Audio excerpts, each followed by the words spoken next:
So we are dealing with molecular basis of genetic material, and until now we have discussed structure of DNA, then how DNA replicates, then how it makes the mRNA, that is transcription, and then how is DNA packaged. Now today we are dealing with translation. Translation है क्या, उसके बारे में हम आज जानेंगे. तो translation क्या है? The process of formation of polypeptide chains. ठीक है, पॉलीपेप्टाइड चेन्स जो है जब हम बनाते हैं, formation of A polypeptide, formation of polypeptide. ठीक है, तो पॉलीपेप्टाइड की फॉर्मेशन होती कैसे है? जब हम अमाइनो एसिड्स को आपस में जोड़ते हैं तो क्या बनता है? पॉलीपेप्टाइड बनता है. और अमाइनो एसिड जिस बॉन्ड से आपस में जुड़े हुए होते हैं उसको क्या, कौन सा बॉन्ड कहते हैं? Peptide bond. ठीक है, CONH. ठीक है, ये वाला बॉन्ड है. तो अब हम देखते हैं कि सबसे पहले जो है, अभी तक हमने ये देखा कि डीएनए से आरएनए बना. आरएनए डिफरेंट टाइप्स के थे, जैसे करके टीआरएनए देखा हमें, ठीक है, जिसको ट्रांसफर आरएनए कहा जाता है. एमआरएनए देखा, मैसेंजर आरएनए कहते हैं उसको, और आरआरएनए जिसको राइबोसोमल आरएनए. आज उन तीनों आरएनए की हमें जरूरत है. इसलिए जो है ये देखने से पहले कि हम ट्रांसलेशन कैसे करेंगे, उन आरएनए को आप फिर से एक बार अच्छे से रिवाइज कर लेना. अब देखिए प्रोसेस क्या होता है. ट्रांसलेशन में हम फॉर्म करते हैं पॉलीपेप्टाइड्स को. पॉलीपेप्टाइड्स जो होती हैं प्रोटीनेशियस जो है मॉलिक्यूल्स होते हैं, जो बहुत ही इंपॉर्टेंट होते हैं और डिफरेंट फंक्शन परफॉर्म करते हैं हमारी बॉडी के अंदर. तो पॉलीपेप्टाइड में सबसे पहले होता क्या है, सबसे पहले आपको क्या चाहिए? Amino acids. ठीक है, क्योंकि अमाइनो एसिड से ही पॉलीपेप्टाइड बनेगी. जब अमाइनो एसिड्स नहीं होंगे तो पॉलीपेप्टाइड कैसे बनेगी? दूसरा चाहिए, इन अमाइनो एसिड्स को जोड़ने के लिए आपके पास एंजाइम्स होते हैं कुछ. ठीक है, एंजाइम्स जो पेप्टाइड बॉन्ड की फॉर्मेशन में हेल्प करते हैं, वो हो गया. तीसरा, इन अमाइनो एसिड्स को आपस में जोड़ने के लिए कोई मशीनरी और इनको ले जाने के लिए कोई मशीनरी होगी, उसका नाम है टीआरएनए. तो आपको ट्रांसफर आरएनए भी चाहिए. ठीक है, उसके बाद नेक्स्ट जो है, जब ट्रांसफर आरएनए के ऊपर क्या ये टीआरएनए इनको जोड़ता है? नहीं, इनको जोड़ा जाता है राइबोसोम्स के ऊपर. तो राइबोसोम्स किससे बने होते हैं? आरआरएनए से. तो हम आरआरएनए इसलिए लिख रहा हूं मैं क्योंकि राइबोसोम्स इससे बने होते हैं. तो राइबोसोम्स भी चाहिए आपको. ठीक है, तो ये सारी चीजें आपको चाहिए. इसके अलावा जो है क्या, पॉलीपेप्टाइड जब बनती है तो अमाइनो एसिड्स जो है कोई लेबल्ड सीक्वेंस नहीं होता क्या उनका, या जो है कोई उनका जो है प्री डिफाइंड सीक्वेंस नहीं होता क्या? बिल्कुल होता है. उनका प्री डिफाइंड सीक्वेंस होता है. और कौन सा अमाइनो एसिड कब जुड़ेगा ये कौन डिसाइड करता है? ये डिसाइड करता है एमआरएनए के ऊपर जो कोड होता है. ठीक है, आपको पता है कि एमआरएनए एक मैसेंजर मॉलिक्यूल है, उसके ऊपर कोड वो हम पढ़ चुके हैं. ठीक है, तो हमारे को और क्या चाहिए? एमआरएनए भी चाहिए. अब ये तो सारा प्रोसेस के हमें मशीनरी क्या क्या चाहिए वो बताया मैंने. अब ये प्रोसेस होता कहां है? क्या वो न्यूक्लियस के अंदर होता है? नहीं. तो कहां होता है? ये होता है साइटोप्लाज्म के अंदर. कहां होता है? जैसे करके हमने ट्रांसक्रिप्शन और ट्रांसलेशन नहीं, रेप्लिकेशन को देखा कहां होता था? न्यूक्लियस के अंदर. लेकिन ये साइटोप्लाज्म के अंदर क्या होता है? यहां पे ट्रांसलेशन का प्रोसेस, प्रोटीन मैन्युफैक्चरिंग कहां होती है? साइटोप्लाज्म में. क्योंकि राइबोसोम्स जो हैं उनके ऊपर जो है न्यूक्लियसिस एंजाइम्स भी बन सकते हैं. न्यूक्लियसिस, ठीक है, तो वो क्या काम करेंगे? न्यूक्लिक एसिड को डिग्रेड कर देंगे. तो इसका मतलब हमारा डीएनए खत्म हो जाएगा अगर हम उसको न्यूक्लियस में बनाने की कोशिश करेंगे. तो ये रीजन है. ठीक है, अब देखिए, अब प्रोसेस को पढ़ते हैं, मैकेनिज्म को पढ़ते हैं कि शुरू कैसे होता है. ये तो हमें मशीनरी चाहिए सारा. इसके अलावा हमारे पास कुछ फैक्टर्स अवेलेबल होते हैं, जैसे करके इनिशिएशन फैक्टर. इनिशिएशन फैक्टर्स वो फैक्टर्स होते हैं जो इस जो है पेप्टाइड चेन को बनाने में शुरुआत करते हैं. इनिशिएशन मीन शुरुआत करना. ठीक है, क्या इनिशिएशन है? प्रोकैरियोट्स की बात करें IF3, IF2, IF1, ये टाइप्स है इनिशिएशन फैक्टर की. जब यूकैरियोट्स की बात करें EIF2, EIF3, EIF1. ठीक है, और इसके अलावा भी है EIF5A, EIF5B से लेके D तक, और EIF6 जो है वो भी प्रेजेंट है। ठीक है, हो गया। अब यहां पे जो है इलोंगेशन फैक्टर्स में हमारे पास EEF1 जो है वो पाया जाता है किसके ऊपर, यूकैरियोट्स के ऊपर, जबकि प्रोकैरियोट्स के ऊपर EFTU EFTS पाया जाता है। और रिलीज फैक्टर्स, अब इनको देखते हैं हम कि कब कब कौन जो है कौन सा वाला फैक्टर कहां यूज होता है। सबसे पहले जो है होता क्या है, हमारे साइटोप्लाज्म के अंदर जो है क्या प्रेजेंट होता है, अमाइनो एसिड सस्पेंडेड फॉर्म में प्रेजेंट होते हैं। ठीक है, साइटोप्लाज्म के अंदर जो सेल का साइटोप्लाज्म होता है ना, उसके अंदर जो है अमाइनो एसिड सस्पेंडेड फॉर्म में, सबसे पहले उनको एक्टिवेट किया जाता है। क्या किया जाता है, एक्टिवेट। और ये एक्टिवेट करने का काम कौन करता है, एक एंजाइम करता है जिसको कहते हैं अमाइनो एकाइल सिंथेटेस, अमाइनो एकाइल सिंथेटेस। ये एक एंजाइम है जो क्या काम करता है, जो टीआरएनए के साथ जो है पहले सबसे पहले जो है एटीपी की हेल्प से जो है इनको फॉस्फेट ग्रुप ऐड करता है इनके साथ, अमाइनो एसिड्स के साथ। ठीक है, अमाइनो एसिड्स प्लस एटीपी को अगर हम जोड़ें, ठीक है, Mg2 पॉजिटिव यहां पे जो है हमारे को लगता है कोफैक्टर, तो यहां पे अगर इनको हम जोड़ें तो क्या बनता है हमारे पास, अमाइनो एसिड प्लस AMP। ठीक है, ये बनता है हमारे पास। तो ये बनता है जब इसके बाद जो है ये टीआरएनए के साथ जो है अटैच हो जाता है। टीआरएनए पे मैंने आपको कल ही बताया था जो है, इसमें मैंने आपको स्ट्रक्चर जब बताई थी टीआरएनए की, इस पे क्या होता है, एक एंटीकोडॉन लूप होता है जो एमआरएनए के ऊपर कोड्स को जो है रीड करता है। दूसरा जो था 3' और 5' एंड इसका खाली होता है। इसके अलावा राइबोसोम बाइंडिंग साइट होती है। ठीक है, तो ये सारी चीजें जो है, और अमाइनो एकाइल ट्रांसफरेज एक एंजाइम भी प्रेजेंट होता है इसके ऊपर। तो ये जैसे टीआरएनए के साथ एक बार जुड़ गया, ठीक है, तो उसको कह रहे हैं चार्जिंग ऑफ टीआरएनए। क्या कहते हैं, चार्जिंग ऑफ टीआरएनए। पहला प्रोसेस हो गया charging of tRNA, tRNA charge हो गया। ठीक है, अब क्या होगा, नेक्स्ट जो है हमारे पास चार्जिंग ऑफ टीआरएनए हो गया, ये पहला प्रोसेस। दूसरा प्रोसेस है हमारे पास एमआरएनए है, क्या है, मैसेंजर आरएनए। वो कहां जाता है, राइबोसोम्स के पास। राइबोसोम्स जो है, यहां पे मैंने राइबोसोम का एक स्ट्रक्चर बनाया हुआ है, आप देख सकते हैं इसके दो सब यूनिट्स हैं, ये लार्जर सब यूनिट है, ये स्मॉलर सब यूनिट है। अगर यूकैरियोट्स की बात करें तो लार्जर सब यूनिट्स कितना होता है, 60s और स्मॉलर 40s। अगर प्रो की बात करें तो 50s और 30s। ठीक है, तो ये जो है डिफरेंट टाइप्स ऑफ राइबोसोम्स जो है पाए जाते हैं। एक किससे बनते हैं, ये बनते हैं राइबोसोमल जो है आरएनए से प्लस प्रोटीन से।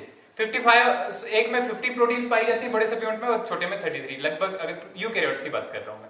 ठीक है, लगभग 50 प्रोटीन्स होती हैं इसके अंदर।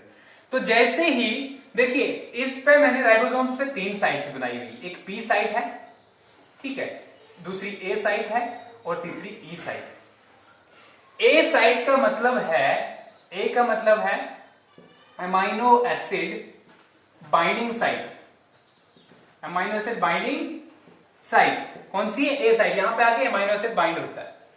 उसके बाद जो है पी साइट जो है, यहां पे पेप्टिडाइल ट्रांसफरेज साइट कहा जाता है इसको, पेप्टिडाइल ट्रांसफरेज साइट। ठीक है, पी साइट को, और ई साइट को एग्जिट साइट या एस्केप साइट भी कहा जाता है। होता क्या है, सबसे पहले एमआरएनए जिसके ऊपर कोड होता है प्रेजेंट,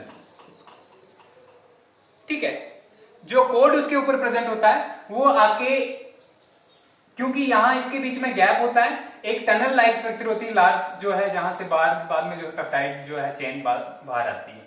अमाइनो एसिड्स यहां से एंटर होते हैं, ठीक है, और उससे पहले जो है स्मॉलर जो ये स्मॉलर सब यूनिट है, ये आरएनए इसके साथ जाके अटैच हो जाता है। इसके साथ आरएनए जाके अटैच हो गया, ये आरएनए है, ठीक है। आरएनए जैसे अटैच हो गया तो ये पी साइड पे आके आपका इनिशिएशन कोडान आ जाता है। आरएनए के ऊपर 3 कोडान्स होते हैं, ठीक है। पहला वाला इनिशिएशन कोडान, इनिशिएशन कोडान, ठीक है। इनिशिएशन कोडान कौन सा होता है, इनिशिएशन कोडान होता है AUG, ठीक है, या AUG या GUG, ये दो है इनिशिएशन कोडान हमारे पास। तो जैसे ये जो है इसके साथ पी साइट के साथ अटैच हो जाता है, तो पी साइट में ये IF3 जो है प्रोकैरियोट्स में और EIF2 जो है इसको एक्टिवेट कर देता है। ठीक है, जैसे एक्टिवेट किया तो सेम टाइम पे क्या होता है, यहां पे हमने देखा था कि चार्जिंग ऑफ टीआरएनए हुई थी, यानी कि अमाइनो एकाइल ट्रांसफर हुआ था उसके ऊपर। ठीक है, अमाइनो एसिड ट्रांसफर हुआ था टीआरएनए के ऊपर। तो टीआरएनए जो है उस अमाइनो एसिड्स को लेके जो है जिसके ऊपर एयूजी कोडान का अपोजिट कोडान हो।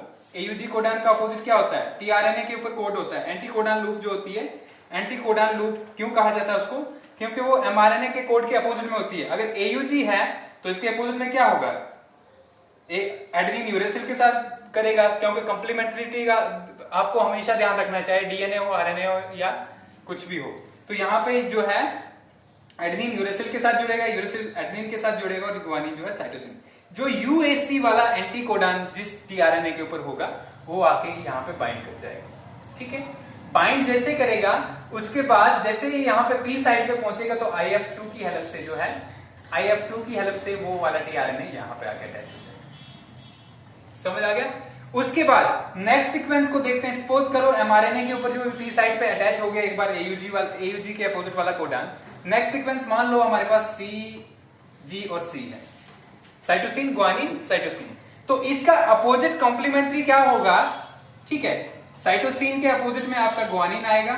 ठीक है, फिर ग्वानिन के अपोजिट में साइटोसिन आएगा, फिर साइटोसिन के अपोजिट में ग्वानिन आएगा। तो GCG वाला जो एंटी कोडान जिस टीआरएनए के ऊपर होगा वो नेक्स्ट आके यहां पे जुड़ेगा। समझ में आ गया। मतलब इस एमआरएनए के ऊपर जो भी बेस सीक्वेंस है उसका कॉम्प्लीमेंट्री एंटी कोडान वाला टीआरएनए जो है वो आके ए साइड पे जुड़ेगा। जैसे ए साइड पे जुड़ेगा वो आके पी साइड के साथ वाला पी साइड के साथ में खड़ा हो जाएगा। ठीक है, अब जैसे ये दो कोडान आपस में यहां पे खड़े हो जाएंगे तो तब क्या होगा, एक एंजाइम यहां पे काम करेगा जिसका नाम है पेप्टिडाइल ट्रांसफरेज एंजाइम। क्या कहते हैं, पेप्टिडाइल ग्रुप ट्रांसफरेज। ये क्या काम करता है, पेप्टिडाइल ग्रुप ट्रांसफर करता है। ठीक है, अब ये क्या काम करेगा, क्योंकि आपको पता है कि अमाइनो एसिड के ऊपर एक COOH ग्रुप होता है और एक NH2 पॉजिटिव ग्रुप होता है। ठीक है, अब इसमें से जो है ये OH, ठीक है, और NH हटा के ये CONH बॉन्ड फॉर्मेशन करेगा। कौन करेगा, ये पेप्टिडाइल ट्रांसफरेज एंजाइम। ठीक है, कहां पे करेगा, पी साइड पे। और जैसे ये ट्रांसफर होगा तो ये दोनों आपस में जुड़ जाएंगे, दोनों के बीच में ये वाला बॉन्ड बन गया दो अमाइनो एसिड्स के बीच में। तो यहां से जो है एट द सेम टाइम, ठीक है, एक रिलीज फैक्टर होगा ये RF1, वो क्या काम करेगा, वो इस टीआरएनए को यहां से हटा देगा। ठीक है, इसको हटा देगा। तो ऐसे ऐसे जो इलोंगेशन का प्रोसेस होगा, फिर नेक्स्ट जो कोड उसके ऊपर होगा उसके अपोजिट वाला एंटी कोडान जो भी उसके जो भी एंटी कोडान होगा जो उसको रीड कर पाएगा, ठीक है, वो वाला आके ए साइड पे जुड़ेगा टीआरएनए और धीरे धीरे जो पी साइड की तरफ बढ़ेगा। तो ये राइबोसोम जो है एमआरएनए के ऊपर तब तक चलता रहेगा जब तक जो है स्टॉप कोडान नहीं आ जाए। जब तक क्या नहीं आ जाए, स्टॉप कोडान्स नहीं आते। जैसे स्टॉप कोडान्स आएंगे, क्योंकि स्टॉप कोडान के लिए कोई भी टीआरएनए नहीं होता। यहां पे एक चीज आपको हमेशा ध्यान रखनी है कि हर एक कोड के लिए, हर एक 3 डिजिट कोड के लिए एक स्पेसिफिक टीआरएनए होगा, एक्सेप्ट स्टॉप कोडान के लिए। जब स्टॉप कोडान के लिए जो है कोई भी टीआरएनए नहीं होगा तो अल्टीमेटली यहां पे जो है पेप्टाइड फॉर्म होके रिलीज हो जाएगी। ठीक है, ये दस्ती रिलीज नहीं होती पेप्टाइड। ऐसा नहीं है कि यहां से रिलीज कहां से होती, ई साइड से, एस्केप साइड से या एग्जिट साइड से। ये दस्ती रिलीज नहीं होती। इसके पीछे ये रीजन है कि जैसे बाहर आएगा तो पेप्टाइडेसिस एंजाइम प्रेजेंट होते हैं साइटोप्लाज्म के अंदर, वो इसको डिसॉल्व कर देंगे। इसलिए सबसे पहले जो है इसकी क्या होती है, मॉडिफिकेशन होती है। प्रोटीन्स की मॉडिफिकेशन क्या होती है, प्राइमरी स्ट्रक्चर होता है उसका amino acid sequence, secondary structure होता है। ठीक है, सेकेंडरी स्ट्रक्चर में क्या देखते हैं कि वो जो है शीटेड फॉर्म में है या लीनियर फॉर्म में है, किस फॉर्म में। और तीसरा जो है जब 3 डायमेंशनल शेप अज्यूम कर लेती है कोई प्रोटीन, ठीक है, तो उसको क्या कहते हैं, टर्शियरी और क्वाटरनरी स्ट्रक्चर। तो पहले उसकी जो है मॉडिफिकेशन होगी यहां पे, उसके बाद जो है रिलीज होगा।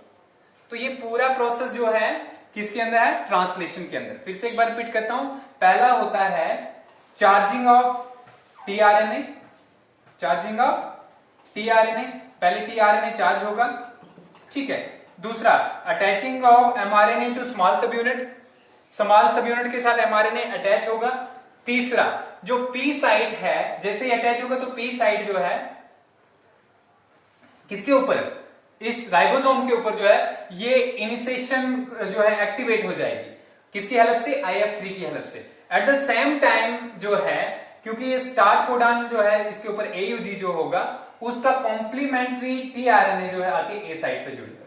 A साइट पे जुड़ने के बाद जो है वो P साइट तक पहुंचेगा और एंटीकोडान की हेल्प से किसके साथ जुड़ेगा, आके अपने कोड के साथ जुड़ेगा। फिर जो नेक्स्ट आगे सीक्वेंस में जो है इसके आगे जो कोड होगा, ठीक है, राइबोसोम जो है उसके सीक्वेंस में जो कोड होगा उसका कॉम्प्लीमेंट्री tRNA आके फिर से A साइट पे जुड़ेगा। और इस तरीके से हर बार नेक्स्ट जो कोड जो mRNA के ऊपर प्रेजेंट होगा उसका कॉम्प्लीमेंट्री tRNA जो है A साइट पे जुड़ता रहेगा। और जैसे अब P साइट और A साइट के बीच में ये जुड़ते हैं तो उनके बीच में जो है पेप्टाइड बॉन्ड की फॉर्मेशन कौन करता है, पेप्टाइड बॉन्ड की फॉर्मेशन करता है पेप्टिडाइल ट्रांसफरेज। तो दो एंजाइम यूज हुए, एक अमाइनो एकाइल ट्रांसफरेज जो शुरू में जो है क्या करता है, शुरू में जो आपके अमाइनो एसिड्स के ऊपर जो है वो फास्फोरस या जो है ATP से, ठीक है, फास्फोरस हटा के किसके ऊपर डालता है, अमाइनो एसिड के ऊपर। ये हो गया। उसके बाद जो है टर्मिनेशन कब होता है, टर्मिनेशन तब होता है जब RNA जो है mRNA उसके ऊपर स्टॉप कोडान आ जाए, क्योंकि स्टॉप कोडान के लिए कोई भी tRNA प्रेजेंट नहीं होता, इसलिए जो है टर्मिनेशन पहुंच जाती है। तो ये सारा जो था ट्रांसलेशन। ओके।